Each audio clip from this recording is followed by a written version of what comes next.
جی Fahim commando کے ہیں یا فہیم فاروقی کے ہیں، نارتھ ناظم آباد کے علاقے کے رہائشی تھے، اور ایسا نہیں تھا کہ ساری ایم کیو ایم اور فہیم کمانڈو بھی پیدائشی طور پر دہشت گرد تھے، ایسا بالکل نہیں تھا۔ فہیم کمانڈو جیسے لوگوں نے الگ رستہ لیا یا ان پہ الزام لگے کہ انہوں نے دہشت گردی کا رستہ اختیار کیا۔ اب اس میں ہر دو طرف کی باتیں ہیں، ہم بطور صحافی کسی ایک طرف کی بھی حمایت نہیں کر سکتے، لیکن تمام طرح حقائق پوری معروضیت کے ساتھ ضرور آپ کے سامنے رکھ سکتے ہیں۔ اور جو ہم نے دیکھا 95 کی غالباً بات ہے، اس زمانے میں یہ بڑے اچھے علاقے ہوتے تھے شہر میں، نارتھ ناظم آباد، وہاں ایک ایل بلاک میں لالہ زار نامی ایک گھر میں یہ بڑی تعلیم یافتہ اچھی مڈل کلاس کی پڑھی لکھی فیملی رہتی تھی، جس سے فہیم فاروقی یا فہیم کمانڈو کا تعلق تھا۔ تو اگر آپ دیکھیں تو ایک سیاسی عمل کے نتیجے میں پورے شہر میں جو کچھ ہوا، فہیم کمانڈو بھی اس کا ایک کردار ہے، اور یہ غالباً گرفتار ہوئے 95 میں، اگر میں صحیح ہوں تو۔ اس وقت بعض لوگوں نے الزام لگایا کہ راولپنڈی سے گرفتار کر کے کراچی پہنچایا گیا ہے۔ بہرحال جو بھی حقائق ہیں، کیونکہ دیکھیے آج جو ڈیجیٹل میڈیا یا کنونشنل میڈیا یا سوشل میڈیا ہمارے سامنے ہے، آج جو ہم ڈیجیٹل پلیٹ فارمز کی کمیونیکیشن دیکھتے ہیں، وہ تب نہیں تھی۔ پرنٹ میڈیا کا زمانہ تھا اور اتنے ثبوت اور شواہد نہیں مل سکتے تھے، ویڈیو فوٹیجز نہیں ہو سکتی تھیں، سی سی ٹی وی نہیں ہو سکتا تھا، تو جو کچھ بتایا جاتا تھا اس کو سن کر دونوں طرف کے موقف کو سامنے پرنٹ میڈیا میں لکھ کے پیش کر دیا جاتا تھا، اور اسی پہ بھروسہ کرنا پڑے گا معلومات پہ، جو اس طرف سے آئی ہوں یا اس طرف سے آئی ہوں، ریاست کی جانب سے آئی ہوں یا جن پر دہشت گردی کا الزام لگایا گیا ان کی طرف سے آئی ہوں۔ ایک بہت ہی بدنام زمانہ ٹیررسٹ ہوا کرتا تھا اس زمانے میں فہیم کمانڈو کے نام سے، جس کا تعلق ایم کیو ایم کے ساتھ بتایا جاتا تھا، اور کہا گیا کہ جی وہ جو 100 مرڈر میں انوالو ہے۔ پھر شعیب صدر صاحب نے کہا کہ جی میں نے اس کو اپنی انٹیلیجنس کی بنیاد پہ، ذاتی انٹیلیجنس کی بنیاد پہ میں نے اس کو اریسٹ کروایا، پھر اس کی شناخت کروائی، اور وہ اتنا ہائی پروفائل بنتا تھا کہ جب وہ گرفتار ہوا فہیم کمانڈو، جس پہ 100 قتل کا الزام تھا، تو اس کی اطلاع براہ راست پرائم منسٹر اس وقت جو تھی محترمہ بینظیر بھٹو کو دی گئی، جس پہ انہوں نے خوشی کا اظہار کیا، وزیر داخلہ نے خوشی کا اظہار کیا، اور اس کو جب جوڈیشل ریمانڈ پہ بھیج دیا گیا 14 دن کے، تو اسی زمانے میں ہوا یہ کہ سندھ سیکریٹریٹ پہ راکٹ سے حملے ہوئے، اور جس دن یہ حملہ ہوا سیکریٹریٹ پہ راکٹ سے، اور وہاں راکٹ فائر کیے گئے، اسی شام میں جو ہے جو راؤ انوار جو آج بھی ایکسٹرا جوڈیشل کلنگ میں جو ہے وہ بدنام ہے، اور اس زمانے میں وہ ایس ایچ او ہوا کرتے تھے، اب تو خیر پولیس سے ریٹائر ہو گئے وہ، تو انہوں نے جو ہے وہ ایک مجسٹریٹ سے آرڈر لیا اور فہیم کمانڈو کو جیل سے لے کے گئے، وہ کہ جی ہم شناخت کروانے لے جا رہے ہیں، اور باہر لے جا کے ایک مقابلہ ہوا، کہا گیا جی اس کے ساتھی اس کو چھڑانے آئے تھے اور مار دیا گیا، اور وہ جب میڈیا کو وہاں لایا گیا تو دیکھا گیا کہ جی وہ تو ہتکڑی میں تھا۔ تو یہ جو ہے نا، یہ جو مقابلہ تھا، یہ تو اور زیادہ بدنامی کا باعث بن گیا، اور شعیب صدر صاحب یہ کہتے ہیں کہ جی مجھے تو پتہ ہی نہیں، میں نے تو اخبار میں پڑھا کہ جی ایسی کوئی کلنگ ہوئی ہے اور فہیم کمانڈو مارا گیا ہے، اور مجھے اس میں جو ہے نا بائی پاس کیا گیا۔ تو یہ اتنا آسان بھی نہیں ہے، خیر یہ کہ جو سینکڑوں ایکسٹرا جوڈیشل کلنگ ہوئی تو وہ تو کراچی پولیس کے سربراہ وہی تھے، ہو سکتا ہے کہ شاید فہیم کمانڈو کے معاملے میں ان کو نہیں بتایا گیا ہو، مگر جو سینکڑوں نوجوان کراچی کے ایکسٹرا جوڈیشل کلنگ میں مارے گئے تو وہ تو تھے۔ Fahim commando North Karachi L block کا رہنے والا ایک نوجوان تھا، جس نے بہت کم عمری میں 20 سال کی عمر میں جب اس کے ایک بھائی کو پولیس مقابلے میں مار دیا گیا، اور اس کے بعد Fahim commando M Q M کے ساتھ جڑ گیا، اور ایم کیو ایم کے بھی اس گروپ کے ساتھ جڑا جو کہ ملیٹنسی میں انوالو تھا، اور بہت کم عرصے میں فہیم کمانڈو بھی وہی کرنے لگا جو وہ گروپ یہ کام کرتا تھا۔ شہر میں اس وقت ہڑتالیں عام تھی، اور جلاؤ گھیراؤ کے علاوہ فائرنگ اور ٹارگٹ کلنگ، بہت ساری چیزیں ایسی تھی کہ ہاتھ کھولنے کا موقع فہیم کمانڈو کو فوراً ہی مل گیا، اور پھر ایسا ہوا کہ ایک وقت یہ فہیم کمانڈو ایک دہشت کی علامت بن گیا، تھانوں میں فون کر کے اطلاع کر کے اٹیک کرتا تھا، بہت سے پولیس والوں کو اس نے گھر سے ڈیوٹی پہ جاتے ہوئے یا تھانے سے گھر جاتے ہوئے واپسی میں ٹارگٹ کیا، اور جس میں ڈی ایس پی حکیم تنوری کو نشانہ بنایا، اور دوسرے بہت سارے پولیس افسر تھے، خصوصاً ڈسٹرکٹ سینٹرل کے پولیس افسران کو اور ایسے مخالفین جو کہ دوسری سیاسی پارٹیوں سے تعلق رکھتے تھے وہ بھی نشانے پہ آئے. شعیب سیرل صاحب نے بھی مجھے کئی بار انٹرویوز میں یہ کہا کہ وہ بائی دا بک جانے پر یقین رکھتے ہیں, وہ یہ ایکسٹرا جوڈیشل کلنگ یا پولیس انکاؤنٹرز پہ بلیو نہیں کرتے. لیکن انفارچونیٹلی شعیب سیرل کے زمانے میں بھی بہت سارے پولیس انکاؤنٹرز یا ایکسٹرا جوڈیشل کلنگ یا جن کو ہم ماورائے عدالت قتل کہیں وہ وارداتیں ہوئیں. تو شعیب سیرل کے ساتھ ایک انٹرویو میں نے ان سے پوچھا کہ فہیم کمانڈو کے بارے میں. انہوں نے کہا کہ ہاں وہ کئی وارداتوں میں ان کے نام آئے, اور اس کے بعد جب یہ ریاست نے فیصلہ کیا کہ ملیٹنسی کو ختم کرنا ہے, شہری علاقوں میں عسکریت پسندی کو ختم کرنا ہے, تو باقاعدہ بائی پالیسی پولیس نے بہت سختی سے کارروائی شروع کی. اب اس میں پس پردہ اس وقت کیا ہوتا رہا یہ سیاسی باتیں ہو جائیں گی جس کا تعلق بہرحال اس گفتگو سے نہیں بنتا. لیکن جو کچھ بھی ہوا, پھر فہیم کمانڈو کی گرفتاری کے وقت ایک بہت سینئر پولیس افسر نے مجھے کہا کہ نصیر اللہ بابر صاحب کو بتایا گیا کہ وہ گرفتار ہو گئے ہیں. تو انہوں نے پوچھا کہ کہاں ہیں, تو بتایا گیا کہ فلانی جگہ رکھے گئے ہیں. تو ان پولیس افسر کے دعوے کے مطابق انہوں نے کہا کہ نصیر اللہ بابر کا جواب تھا کہ رکھا کیوں ہے. یعنی وہ پولیس افسر یہ کہنا چاہتے تھے ان سو مینی ورڈز یا بین السطور یا الفاظ بدل کر کے بھائی کیوں رکھا ہوا ہے, مطلب اگر وہ پکڑا گیا ہے تو اس کو پھر اس کے انجام تک پہنچائیں. اب یہ الزامات وہ ہیں جن کو ایم کیو ایم بھی تسلیم کرتی ہے کہ ہاں مطلب ان کے خلاف ریاست نے اس طرح کا آپریشن کیا کہ قانون نام کی کوئی چیز نہیں تھی, اگرچہ کہ وہ قانون کی عملداری بحال کرنے کے نام پر آپریشن کیا گیا ایم کیو ایم کے مطابق,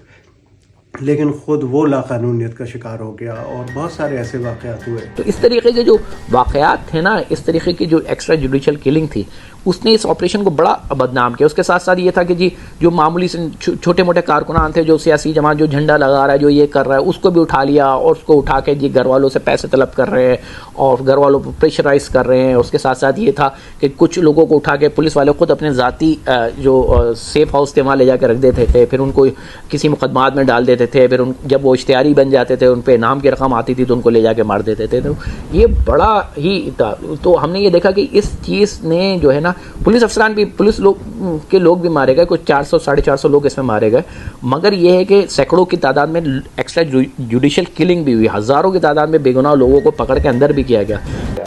فہیم کمانڈو کو پکڑے جانے کی میں آپ کو بتاتا ہوں کہ فہیم کمانڈو گرفتار ہوتا ہے سی آئی جمشید کوارٹر کے ایک شناخت کرا رہے تھے, لیکن کوئی بھی ان لڑکوں میں سے بھی کوئی فہیم کمانڈو کا نام لینے کے لیے تیار نہیں تھا. اسی دوران یہ سلسلہ چل رہا تھا کہ حساس ادارے وہ بھی مانیٹر کر رہے تھے فون وغیرہ. تو ایم کیو ایم کے حلقوں میں یہ فون پر اس وقت سیل فون نہیں ہوتے تھے, لینڈ لائن نمبر ہوتے تھے, تو ان پہ باتیں شروع ہو گئیں کہ جی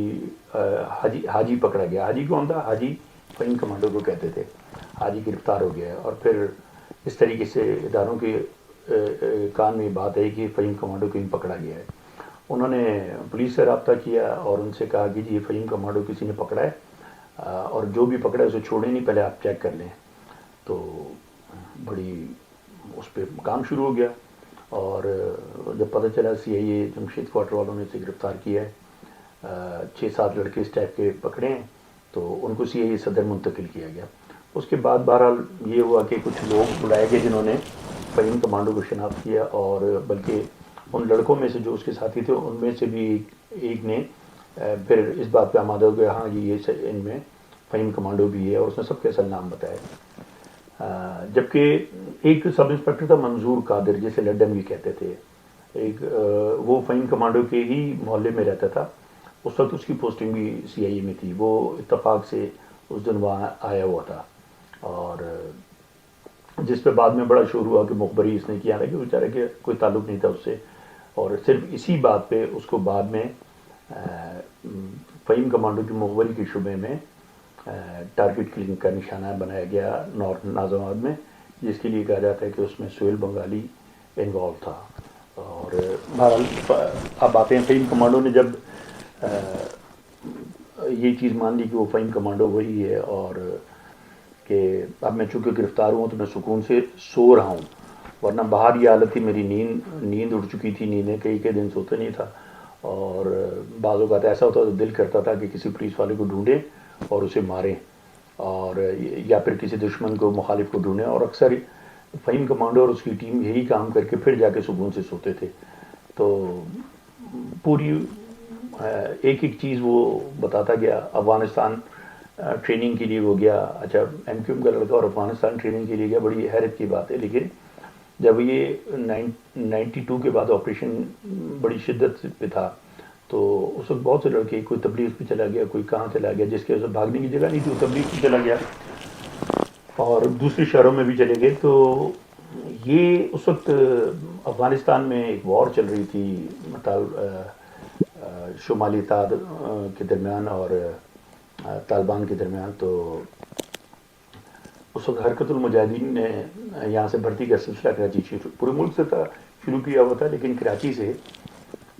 فہیم کمانڈو ان حرکت المجاہدین کے پلیٹ فارم سے افغانستان ٹریننگ کے لیے اپنے دوستوں کے ساتھ گیا ہے. وہاں اس نے 40 دن تک خوست کے مقام پہ ایک ٹریننگ کی ہے اس نے ٹریننگ کیمپ میں, اور وہاں پہ راکٹ لانچر, کلاشنکوف, G3 اور پسٹل کی ٹریننگ, گرنیڈ یوز کرنا, یہ ساری چیزیں اس نے وہاں, ایون کہ ایکسپلوزیو یوز کرنے کا بھی اس نے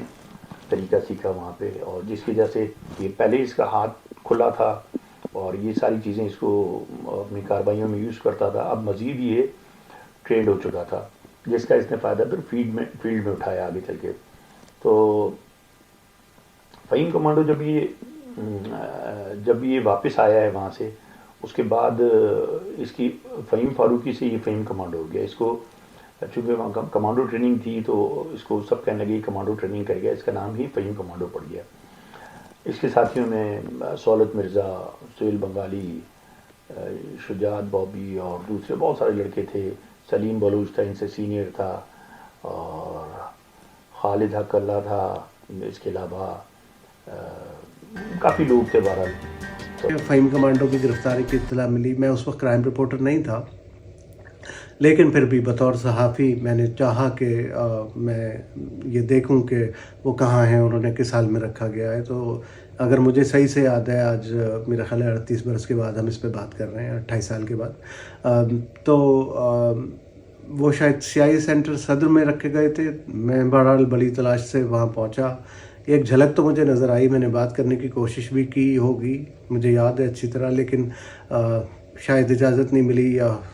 خود وہ بھی تیار نہیں ہوں گے بات کرنے پر. اس وقت دوران حراست جو بھی صورتحال تھی, بات نہیں ہو سکی, مجھے یہ یاد ہے. بہادر علی وہ پولیس افسر تھے جو اپنے نام کی طرح ایک بہادر شخصیت تھے, اور بڑی ان کی پولیس میں رسپیکٹ تھی. مانا جاتا تھا کہ کوئی بھی خطرناک کام ہو, بہادر علی کے لیے وہ کام مشکل نہیں ہوتا. اور جس تھانے میں اس زمانے میں جبکہ SHOs کتراتے تھے ڈسٹرکٹ سینٹرل کے تھانوں میں پوسٹنگ لیتے ہوئے, بہادر علی کہیں بھی جانے کے لیے تیار ہوتے تھے, خصوصاً وہ تھانے جہاں امن و امان کی صورت بہت زیادہ خراب ہو, ٹارگیٹ کلنگ زوروں پہ ہو, اور ملیٹنسی کی وجہ سے وہاں پہ پولیس کا عمل دخل تقریباً ختم ہو کے رہ گیا ہو. تو تیموریہ تھانہ تھا, نیو کراچی تھا خاص طور پہ, اور ڈسٹرکٹ سینٹرل کے گو کے بہادر علی کی پوسٹنگ تو تھانے کے SHO کی حیثیت سے ہوتی تھی, لیکن وہ جہاں بھی ان کو انفارمیشن ملتی تھی وہ پورے کراچی میں ریڈ کرتے تھے. اور انہوں نے بہت سے لوگ انکاؤنٹر میں, کہتے ہیں کہ یہ بانی تھے کراچی میں انکاؤنٹرز کے, جن کو MQM کہتی ہے کہ ایکسٹرا جوڈیشل کلنگ کے بانی تھے یہ. اور بہرحال انہوں نے اپنے کام کی وجہ سے ایک جرائم پیشہ افراد جو بھی تھے ان کے خوف سے علاقے سے بھاگ جاتے تھے, اور ان کو ظاہر جو لوگ کام کرتے ہیں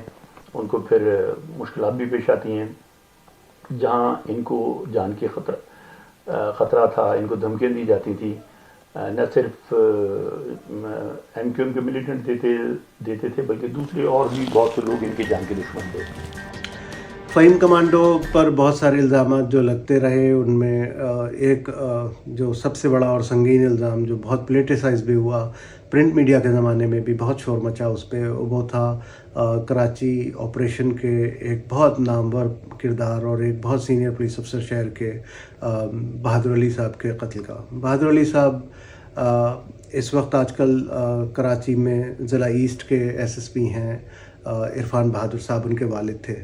اور بہادر علی صاحب کا اپنا ایک سٹائل تھا کام کرنے کا, جو ہم دیکھتے ہیں کہ ایکچولی انڈیا سے ایک ٹرینڈ آیا تھا پولیس انکاؤنٹرز کا. پاکستان میں بھی یہ ٹرینڈ شروع ہوا, اور شاید اس کے پائنیئرز میں سے تھے بہادر علی جیسے پولیس آفیسرز. میں یہ نہیں کہہ رہا کہ وہ سارے مقابلے غلط تھے یا وہ سارے مقابلے صحیح تھے. میں یہ کہہ رہا ہوں کہ پولیس مقابلوں کا ایک سلسلہ پاکستان میں جب شروع ہوا تو جو نام پہلے سامنے آئے ان میں بہادر علی, ذیشان کاظمی, یہ سب لوگ شامل تھے. ایم کیو ایم کو لگا کہ ان کے کارکنوں کو یہ سب مل کے پولیس آفیسرز ریاست کی پشت پناہی پہ خفیہ اداروں کے ساتھ فوجی افسران کے اشارے پر نشانہ بنا رہے ہیں. اور یہ اس کے جواب میں پھر ہم نے یہ دیکھا کہ شہر میں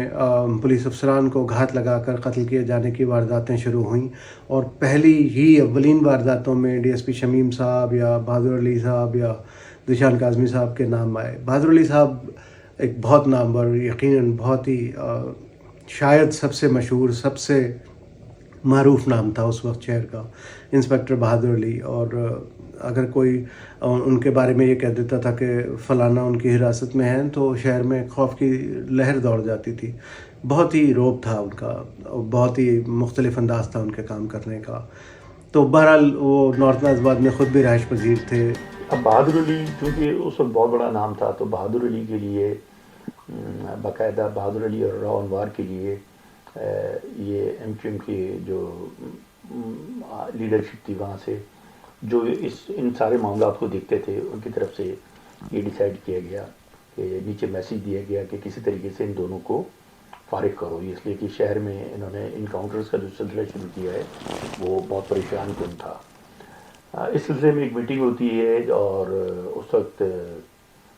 جو فہیم کمانڈو نے انٹروگیشن میں بتایا تھا کہ جی ڈاکٹر عمران فاروق اور جاوید لنگڑا کے ان لوگوں نے ایک میٹنگ ارینج کروائی, اور کراچی کے مختلف ٹیمیں تھیں جو ہائی پروفائل ملیٹنٹ تھے جو ٹیمیں چلا رہے تھے. فاروق دادا, فہیم کمانڈو, ریحان کانا, اس کے علاوہ کورنگی کے کچھ لڑکے تھے, اور ان کی ٹاؤن کی ٹیمیں تھیں کچھ. ان سب کو بلایا گیا اور ان کو بیٹھ کے ان کو بات کی گئی کہ یہ کس طریقے سے کیا جائے, اور سارے کام چھوڑ کے پہلے یہ دو کام کیے جائیں. تو اس پہ فاروق دادا بہت بڑا نام تھا, سب سے بڑا نام تھا. اور فاروق دادا کے کریڈٹ پہ یہ بھی تھا ایم کیو ایم میں کہ ایس ایچ او ایک صادق ہوتے تھے, ایس ایچ او بلدیہ, ان کے ساتھ 5-6 پولیس والوں کو بلدیہ ٹاؤن میں فاروق دادا اور اس کے ساتھیوں نے نشانہ بنایا تھا جس میں وہ شہید ہو گئے تھے. تو اس کے علاوہ دوسری کیسز بھی بہت سارے تھے. تو فاروق دادا, سب کا خیال یہ تھا کہ فاروق دادا یہ کام کرے گا, اور فاروق دادا نے بھی یہی کہا کہ میں یہ کام کرنا پسند کروں گا. تو فہیم کو ویسے بھی کم گو تھا, چپ کر کے سنتا رہا, اور لیکن اسے فیل ہوا کہ میرے ایریے کا ایک کام ہے وہ کوئی باہر کا کہ کوئی بندہ کر جائے, کوئی اور ٹیم کر جائے, میری بے عزتی ہے. بہرحال وہ وہاں اس میٹنگ سے تو آ گیا, لیکن واپس آ کے سب سے پہلا کام اس نے یہ کیا کہ اپنی ٹیم منظم کی, جو لڑکے تھے. اس کے علاوہ پاپوش سے عامر اور طاہر پپو وغیرہ ان لڑکوں کو لیا, ان لوگوں نے مل کے ٹیم بنائی اور اس پہ کام شروع کر دیا. یہ واقعہ غالباً 28 جون 1994 کا ہے, جب وہ اپنے گھر سے نکل کر دفتر جا رہے تھے. اور یہ مجھے خود عرفان بہادر صاحب نے ہی سنایا ایک انٹرویو کے دوران ساری تفصیلات, کہ وہ اپنے گھر سے نکل کر اپنے 3 سپاہیوں کے ساتھ دفتر جا رہے تھے. عرفان بہادر صاحب کا موقف ہے کہ بہت دن تک دہشت گردوں نے جو ان کو قتل کرنا چاہتے تھے بہادر علی صاحب کو, ان کی ریکی کی, ان کے علاقے میں آنے جانے کے معمولات کا جائزہ لیا, گھر کس وقت آتے ہیں, گھر سے کس وقت نکلتے ہیں, کیسے دفتر جاتے ہیں یا تھانے یا باقی لوگوں سے ملنے کے لیے ان کے کیا معمولات زندگی ہیں. کئی ہفتوں تک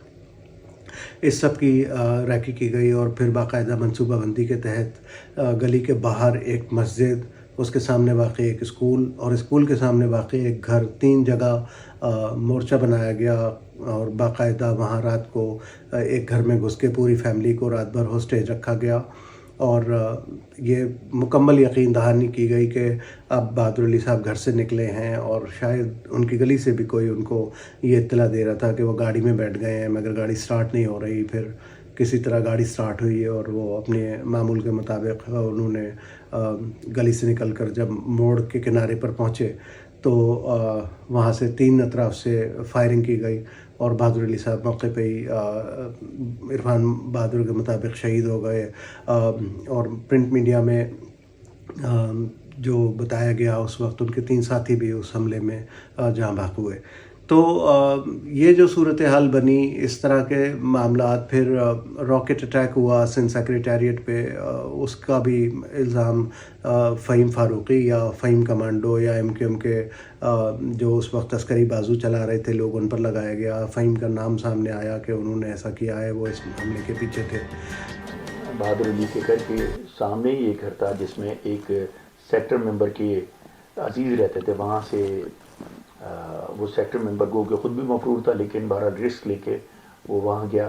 اور وہاں سے اس نے لینڈ لائن نمبر تھا، وہاں سے بیٹھ کے ریکی کی. اور فہیم کمانڈو والوں نے کیا کیا، بالکل آپ دیکھیں گے یہ میکسیکن موویز، ہالی ووڈ کی موویز یا انڈین موویز، گینگسٹر موویز جو ہوتی ہیں کس طریقے سے کام ہوتا ہے، یہاں بھی وہی کام ہوا. ان لوگوں نے کیا کیا کہ بہادر علی جس گلی میں رہتا تھا اس سے نکل کے آتا تھا، تو راستہ جو تھا اس کے راستے میں ایک اسکول پڑتا تھا. گلی کے دوسرے کونے پہ اسکول تھا، پرائیویٹ اسکول، اور اس کے سامنے ایک گھر. دونوں گھروں، ایک اسکول پہ اور دوسرے گھر پہ فہیم کمانڈو والوں نے قبضہ کر لیا. 4 لڑکے اسکول میں گھس کے اوپر چھتوں پہ مورچے لگا کے بیٹھ گئے اور 4-5 لڑکے اس گھر میں چلے گئے جس میں فیملی تھی. وہاں ان کو انہوں نے یرغمال بنا کے اور پوزیشنیں لے لی اور وہاں سے ان کے لینڈ لائن نمبر سے انہوں نے جو ان کا سیکٹر ممبر بیٹھا تھا بہادر علی کے گھر کے سامنے، اس سے انہوں نے رابطہ کر لیا اور یہ طے ہو گیا کہ جب وہ وہاں سے نکلے تو آپ ہمیں اس نمبر پہ بتاؤ گے. فہیم کمانڈو نے کیا کیا کہ اس فیملی کو دکھانے کے لیے کہ یہ لڑکے ان کا کوئی تعلق لوکل لڑکے نہیں ہیں، یہ کوئی اور ہیں. انہی دنوں بہادر علی نے 4 کار لفٹر اور ڈکیت ایک انکاؤنٹر میں مارے تھے جو فارسی باندھ تھے. بروی بولی بولتے تھے اور فارسی بولتے تھے، اور یہ بہت مشہور کیس ہوا تھا جو کراچی میں ایک انکاؤنٹر میں مارے تھے. تو انہوں نے ان کے سامنے گو کہ ان کو فہیم کمانڈو اور اس کی ٹیم کو نہ بروی آتی تھی نہ ان کو فارسی آتی تھی، لیکن انہوں نے کوشش کی ان کے سامنے بات کرنے کی اس طریقے سے جیسے وہ زبان فارسی بول رہے ہیں. فہیم کو تھوڑی بہت شاید آتی ہو کہ افغانستان میں اس نے ٹائم گزارا تھا وہاں پہ، لیکن اور لڑکوں کو نہیں آتی تھی. لیکن جو فیملی تھی جن کے سامنے انہوں نے تھوڑی سی بات کی، ان کو یہ سمجھ میں آیا کہ اردو نہیں بات کر رہے، کوئی اور زبان بات کر رہے ہیں. اور یہ بات انہوں نے جب بعد میں پولیس کو بیان میں بتائی تو انہوں نے یہی بتایا تھا کہ شاید وہ کوئی اور زبان بلوچی یا فارسی بول رہے تھے، تاکہ اس کیس کا رخ اس طرف موڑا جائے کہ جی بہادر علی نے چونکہ وہ 4 جو کار لفٹر مارے تھے شاید یہ سلسلہ اسی کی طرف جاتا ہو. بہرحال انہوں نے کوشش تو کی لیکن اس طرف گیا نہیں. اور جب بہادر علی تیار ہو کے اپنی ٹیم کے ساتھ نکلے، گھر کے سامنے موبائل میں بیٹھ کے اسٹارٹ کی تو موبائل تھوڑی پرانی تھی، موبائل اسٹارٹ ہوئی چلی اور پھر بند ہو گئی. تو جب موبائل میں بیٹھے تو جو سیکٹر ممبر ریکی کر رہا تھا اس نے ان کو کال کر کے فہیم کو بتایا کہ بہادر علی نکل گیا وہاں سے. بہادر علی صاحب جیسے آگے گئے، گاڑی بند ہو گئی. 2-3 منٹ اسی میں ضائع ہو گئے دھکا لگانے میں. اب ایک گلی کے دوسرے کونے تک جانا ہے تو وہ اتنا ٹائم تو لگتا نہیں ہے. تو فہیم نے دیکھا کہ یار 2-3 منٹ ہو گئے، وہ تو نکل گیا، آیا نہیں کہ کہیں اور سے تو نہیں نکل گئے. اس نے دوبارہ کال کی، سیکٹر ممبر سے پوچھا کیا ہوا، تو تم نے کہا نکل گئے. تو اس نے کہا نکلے تھے لیکن ان کی گاڑی خراب ہو گئی، اب یہ دھکا لگا کے اسٹارٹ کی، دوبارہ یہ نکل گئے ہیں. اب وہ جیسے ہی گاڑی لے کے نکلے ہیں تو اتنی دیر میں فہیم وغیرہ پوزیشن لے چکے تھے، اور جیسے ہی قریب آئے تو ان کے اوپر ایک اسکول کی چھت سے، ایک جس گھر پہ انہوں نے قبضہ کیا تھا وہاں سے، اور ایک نیچے اس گھر کے گیٹ سے بالکل نیچے سڑک پہ سے انہوں نے 3 اطراف سے نشانہ بنا کے فائرنگ کی ہے اور اندھا دھند فائرنگ کی ہے. اس میں تمام پولیس بہادر علی سمیت جو پولیس والے تھے تمام شہید ہو گئے. وہ موقع پر ہی نیچے آ کے انہوں نے تسلی سے پھر ان کے سب کے سروں پہ گولیاں ماری ہیں اور جاتے ہوئے گرنیڈ بھی پھینک گئے ہیں. جو گرنیڈ پہ پھٹا نہیں وہ وہیں سے پولیس کو بعد میں زندہ حالت میں مل گیا تھا. تو یہ کارروائی انہوں نے کی اور یہ وہ کارروائی تھی جس سے پھر بہادر علی کا نام ہی اتنا تھا. اس کارروائی کے کرنے کے بعد فہیم کمانڈو پھر پوری کراچی میں فہیم کمانڈو کا نام گونجنے لگا اور MQM کے وہ تمام لوگ جو فہیم کمانڈو کو جانتے تھے ان کی ان کی نظر میں فہیم کمانڈو کا مقام کافی اوپر ہو گیا. تو راؤ انوار اس وقت ایس ایچ او تھے اور انہوں نے میجسٹریٹ سے آرڈر حاصل کیے کہ وہ فہیم کمانڈو کو جیل سے نکال کر نشاندہی کے لیے کہیں لے جانا چاہتے ہیں تاکہ کچھ اور مزید گرفتاریاں کریں, اور رات کے وقت میجسٹریٹ سے یہ وارنٹ حاصل کیے گئے, فہیم کمانڈو کو جیل سے نکالنے کی اجازت نامہ لیا گیا. اور شعیب سلیل کہتے ہیں کہ میں تو اس وقت اخبار پڑھ کے مجھے یہ ساری تفصیلات پتہ چلیں, ڈان میں چھپی تھیں کہ کیا ہوا ہے. تو واقعہ یہ ہوا تھا کہ فہیم کمانڈو کو جیل سے لے کر جو پولیس ٹیم نکلی اس میں یہ راؤ انوار اس کی قیادت کر رہے تھے, اور پولیس کے مطابق ابھی وہ کسی نشاندہی کے لیے لے کے جا رہے تھے کہ فہیم کے اپنے ساتھیوں کو بھی پتہ چل گیا کہ پولیس انہیں جیل سے لے کر نکلی ہے اور کہیں لے کے جا رہی ہے نشاندہی کے لیے, اور انہوں نے یہ موقع غنیمت جانا پولیس کے مطابق, اور انہوں نے فہیم کو پولیس کی حراست سے چھڑوانے کے لیے پولیس پارٹی پر حملہ کر دیا.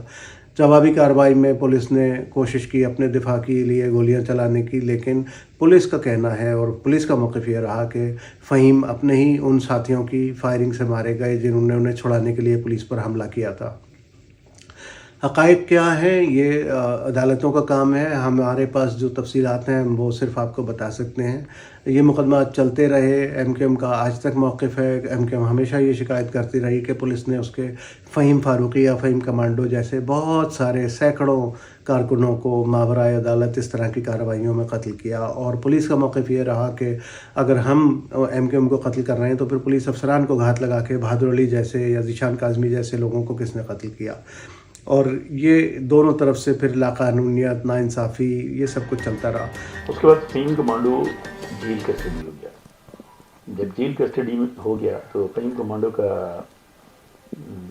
جیل جانا تھا. اب چونکہ انٹروگیشن میں بتا چکا تھا کہ مارنے کی پلاننگ ویسے تو بہت سارے پولیس افسران کے لیے تھی, لیکن راؤ انوار اور بہادر علی کے لیے خاص طور پہ ٹاسک دیا گیا تھا.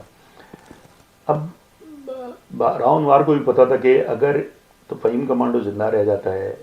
تو اس نے تو یہی کام کرنا ہے, اور اگر اس نے نہیں کرنا تو دوسرے لڑکوں کو بھی یہی شے ملے گی. بہرحال یہ چیز بھی راؤ انوار کے اور دوسرے پولیس افسران کے ذہن میں تھی. اور ویسے بھی پولیس کا مورال بڑا ڈاؤن ہو گیا تھا جب بہادر علی کی شہادت کے بعد. اس کے بعد ہوتا یہ ہے کہ ایک دن پتہ چلتا ہے کہ